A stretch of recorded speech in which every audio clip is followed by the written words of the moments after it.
Assalamualaikum warahmatullahi wabarakatuh. Perkenalkan, nama saya Agi Wicaksono, NPM 206900001 dari Program Studi Teknologi Pangan.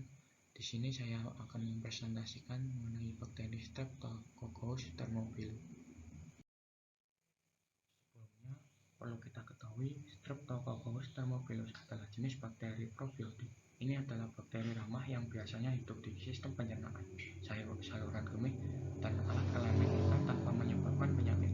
Maka dari itu, Streptococcus thermophilus umumnya digunakan untuk memproduksi makanan, susu fermentasi seperti yogurt, dan juga digunakan dalam suplemen makanan.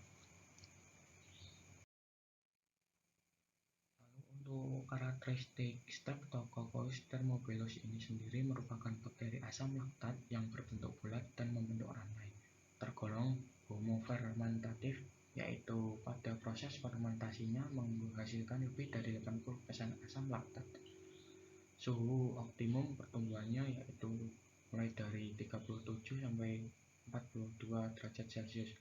Lalu untuk pH optimum 6,5 dan tidak dapat tumbuh pada pH 10. Tidak tahan pada konsentrasi garam, dan Streptococcus ini dapat digunakan untuk menghasilkan asam laktat yang dimana salah satunya digunakan dalam sebagai keunggulan dalam mengumpulkan protein susu kedelai. Selain bakteri ini dapat ditemukan di dalam sistem pencernaan manusia, terdapat juga di hewan.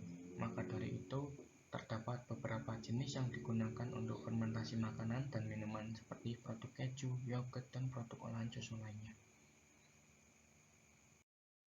Lalu untuk melakukan reproduksi, bakteri ini akan membelah diri yang disebut pembelahan biner, di mana bakteri ini tumbuh sangat baik pada pH 6,5 dan pertumbuhannya berhenti pada keasaman pH 4,2 sampai 4,4.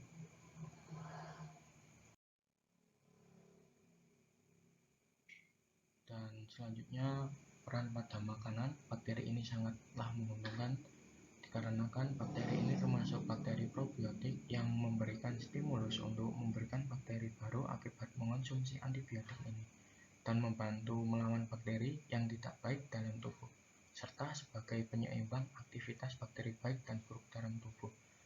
Sebagai penghasil ATP yang digunakan untuk menyimpan energi dari proses respirasi, yang hasilnya berupa nitrogen dan protein pada susu yang terhidrolisis.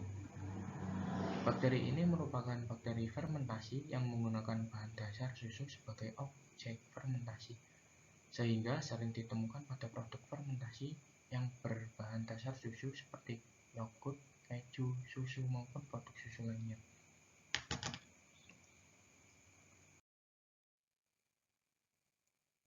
Lalu untuk kesimpulan pada pembahasan kali ini, Streptococcus thermophilus adalah bakteri penghasil ATP yang digunakan untuk menyimpan energi dari proses respirasi, di mana bakteri ini merupakan bakteri fermentasi yang menggunakan bahan dasar susu sebagai objek fermentasinya, sehingga ditemukan pada produk fermentasi yang berbahan dasar susu seperti yogurt, keju, susu, maupun produk susu lainnya, di mana manfaat yang diberikan dengan adanya keberadaan bakteri Streptococcus yaitu dapat mengatasi tingginya asam lambung dengan cara menurunkannya, mengatasi gejala akibat tubuh tidak bisa dalam mencerna laktosa berupa kram pada perut, kambung, dan diare, serta gangguan pada sistem pencernaan.